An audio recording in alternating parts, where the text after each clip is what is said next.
Hello बच्चों। तो last classes में हमने चैप्टर 7 यानी कि ट्राइंगल्स चैप्टर के कुछ बेसिक्स और कुछ थ्योरम्स को स्टडी करा और उन्हीं बेसिक्स और थ्योरम्स को स्टडी करते हुए हमने एक्सरसाइज 7.1 और 7.2 ये दोनों एक्सरसाइज पूरी सॉल्व करी है। आई होप आपको अभी तक सब कुछ समझ आ रहा होगा, और अगर नहीं आ रहा है तो एक बार उन वीडियोस को दोबारा देखो, क्योंकि आई एम श्योर अगर आप ध्यान लगा के देखोगे तो आपको जरूर समझ आएगा। नाउ आज हम एक्सरसाइज 7.2 के बाद में कुछ और ऐसे क्राइटेरियंस के बारे में पढ़ेंगे जो कि हमारे ट्राइंगल की कॉन्ग्रुएंस को प्रूफ करने में हेल्प करते हैं। So without any delay let's start. सबसे पहले हम बात करते हैं आपकी एनसीईआरटी बुक की थ्योरम 7.4 की। थ्योरम 7.4 में एक और क्राइटेरिया इंट्रोड्यूस करा गया है जो हमें यह बताता है कि कोई दो ट्राइंगल्स किस तरीके से कॉन्ग्रुएंट हो सकते हैं। तो इस क्राइटेरिया को क्या कहा जाता है? इस क्राइटेरिया को कहा जाता है SSS criteria of congruence.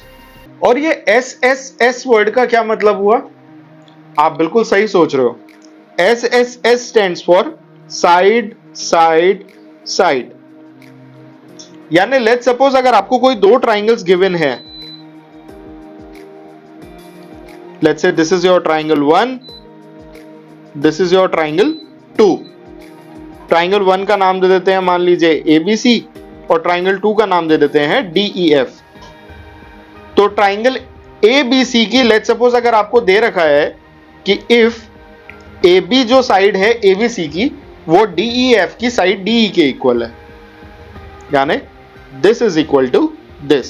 Similarly side BC ये इक्वल है साइड EF के, यानी this side is equal to this side, and then side AC this is equal to side DF, यानी this side is equal to this side। तो इसका मतलब ये हुआ किसी एक ट्राइंगल की तीनों साइड्स दूसरे ट्राइंगल की तीनों साइड्स के इक्वल है। ऐसे में ये दोनों ट्राइंगल्स हमेशा कॉन्ग्रुएंट होंगे, और ये दोनों ट्राइंगल्स कॉन्ग्रुएंट है, इसी को प्रूफ करती है हमारी थ्योरम 7.4 यानी SSS criteria of congruence.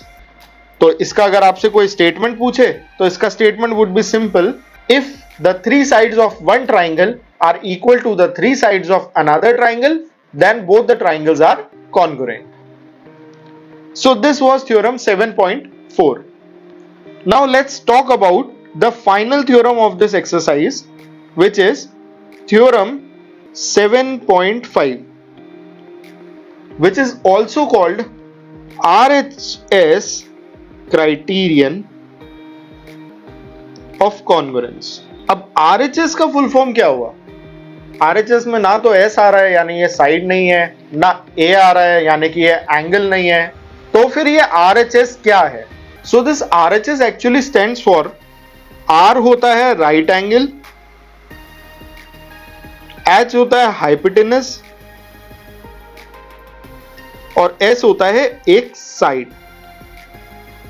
RHS criteria सबसे पहला और इंपॉर्टेंट फैक्ट यह है कि यह सिर्फ उन्हीं ट्राइंगल्स पर अप्लाई होता है जिनके अंदर एक एंगल 90 डिग्री का हो, यानी कि हमारा वो जो ट्राइंगल है वो एक राइट एंगल ट्राइंगल होना चाहिए।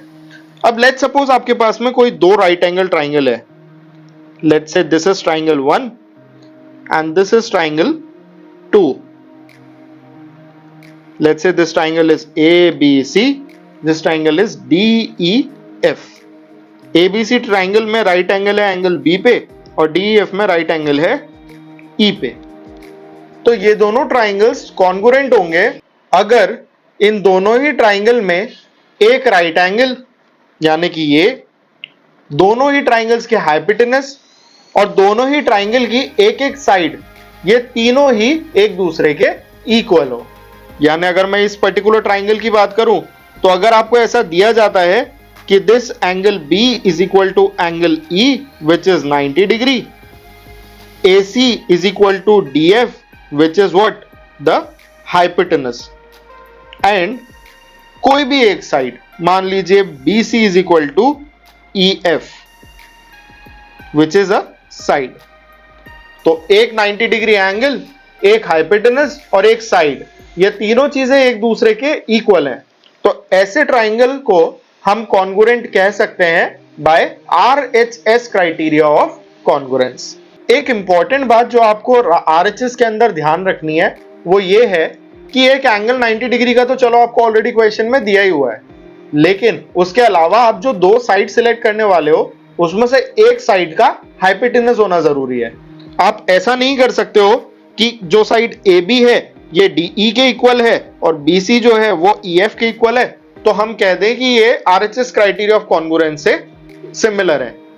RHS क्राइटेरिया ऑफ कॉन्ग्रुएंस से अगर ये कॉन्ग्रुएंट होंगे तो उसके अंदर हाइपोटेनस का इंक्लूड होना बहुत ही जरूरी है, otherwise this can be compared with कोई और टाइप की कॉन्ग्रुएंसी, जैसे कि अगर हमने AB is equal to DE कह दिया और BC is equal to EF कह दिया, तो उस केस में ये दो साइड्स दोनों साइड के इक्वल है और बीच का इंक्लूडेड एंगल इक्वल है, तो by SAS criteria these two triangles can be congruent, but from RHS it would not be. RHS के लिए you have to include the hypotenuse as well as one of the sides. So this was all about theorem 7.4 and 7.5 of triangles. इसी के साथ ही triangles का जितना भी theoretical portion है ये सारा कवर होता है। अगली एक्सरसाइज में हम एक्सरसाइज 7.3 को सॉल्व करेंगे। यहां तक अगर आपको कोई भी डाउट होता है you can post it in the comment section and we will answer it out, and don't forget to like, share and subscribe the video. Thank you.